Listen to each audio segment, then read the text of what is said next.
Il est 8h18, bienvenue si vous nous rejoignez. Et comme promis, nous retrouvons en direct, s'il vous plaît, Philippe Collignon, en direct du département de l'Essonne, au cœur d'une œuvre impressionnante et impressionniste. Il s'agit du potager de Caillebotte, au centre de la ville d'Hyères, dans le département de l'Essonne. En effet, bonjour Philippe, vous êtes tout simplement dans un lieu chargé d'histoire.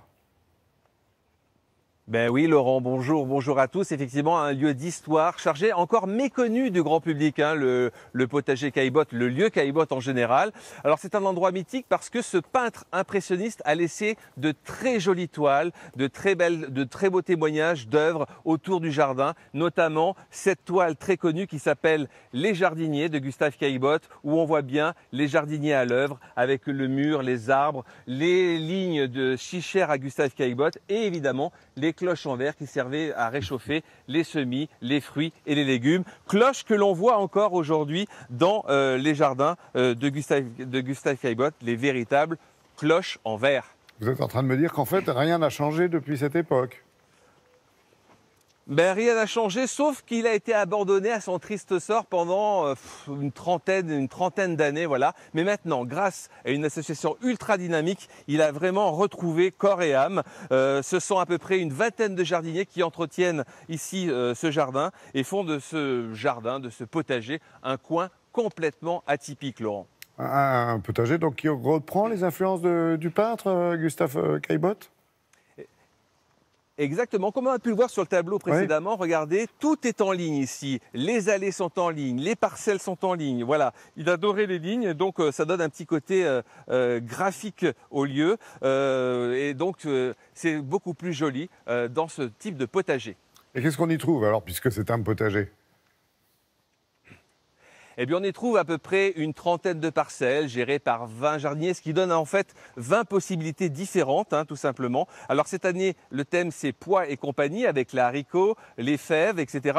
Alors ici, un tiers est imposé, les deux tiers sont plutôt libres, mais quand même un peu cadrés, ce qui donne une vraie architecture à l'ensemble du lieu, puisqu'ils sont gérés par une vingtaine de jardiniers différents. Alors par exemple, ce qui m'a interpellé, c'est déjà le potager de la présidente de l'association. Alors elle a semé des blettes, bon ça c'est connu, mais aussi, regardez, il y a des blettes complètement extraordinaires avec des nervures jaunes, oranges. Ça, on peut le mettre dans un potager, mais aussi on peut le mélanger avec des fleurs dans un massif. Et puis regardez cette variété de tomates qui s'appelle potiron écarlate. Des tomates qui montent jusqu'à 1,5 kg pièce. C'est des fruits totalement extraordinaires. Et puis on découvre aussi dans ces potagers beaucoup de fleurs, beaucoup d'aromatiques, beaucoup de médicinales qui reprend un peu l'ambiance des potagers vraiment de l'époque.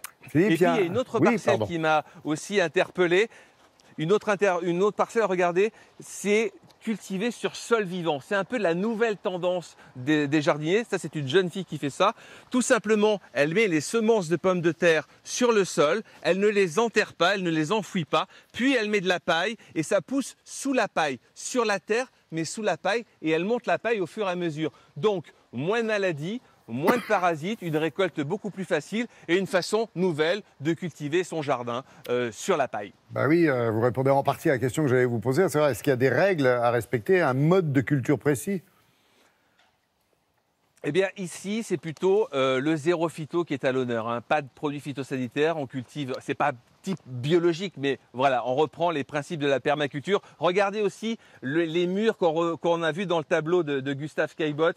Eh bien, ces murs remplis de fruitiers, palissés, bien ordonnés, ça j'adore. Le mur, c'est intéressant, pourquoi? Bien parce que il prend la chaleur et il redonne aux fruits la chaleur la nuit, ce qui donne des plus beaux fruits, plus gros, plus juteux, peut-être un peu moins de maladies parce qu'ils ne sont pas astreints au vent. Ici, le potager, comme on peut le découvrir, a reçu aussi un grand prix, donc le grand prix du potager pédagogique.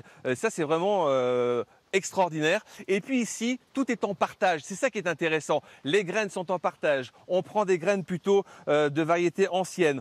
On récolte ces graines, c'est-à-dire par exemple les graines de tomates sont récoltées et ressemées l'année suivante. Et regardez, tout se fait dans cette serre. Tout le monde fait son petit semis dans cette serre. Et voilà. Et là, il y a vraiment une convivialité qui se crée entre les jardiniers et entre eux également les enfants, parce que c'est aussi un jardinier pédagogique où les enfants sont bien sûr reçus ici, justement pour apprendre à jardiner. Alors, rapidement, justement, vous nous en parlez, vous nous le montrez, on peut le visiter ce jardin? On peut le visiter le samedi après-midi, le dimanche après-midi, là d'avril jusqu'à mi-octobre. Mais il n'y a pas que le jardin, il y a la maison Caillebotte, il y a des expos temporaires. En ce moment, regardez, je vous sors ça de ma petite poche, il y a la beauté des lignes, c'est à la ferme Ornée, c'est à côté. Et là où on voit ces fameuses lignes dans les villes ou ailleurs, eh bien, ligne si chère à Gustave Caillebotte. Cette expo, c'est jusqu'au 16 décembre. Voilà. Merci beaucoup Philippe, merci à l'équipe de Télématin qui vous a accompagné dans l'Essonne.